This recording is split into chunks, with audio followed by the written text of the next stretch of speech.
আজ সকালে বাজার থেকে তাজা রুই মাছ এনেছি। চলো আলু দিয়ে পাতলা ঝোল বানাই, গরম ভাতের সঙ্গে জমে যাবে। প্রথমে মাছের পিসগুলি পরিষ্কার করে ধুয়ে এতে নুন হলুদ মাখিয়ে নেব।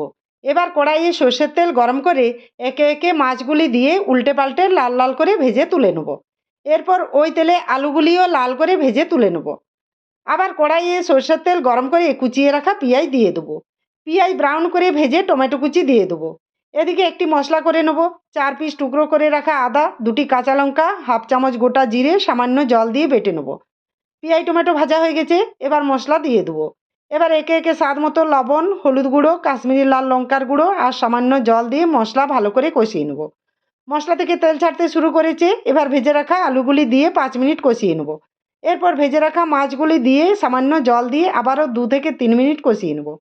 মশলা কষানো হয়ে গেছে, এবার জল দিয়ে দেবো। ঝোল ফুটলে দিয়ে দেবো চেরা কাঁচা লঙ্কা আর ধনেপাতা কুচি। দেখো কি সুন্দর পাতলা ঝোল হলো, গরম ভাতে দাও, মুখে দিলেই জমে যাবে। তোমরাও বানাও, কমেন্টে বলো কেমন লাগলো। Tata, bye bye.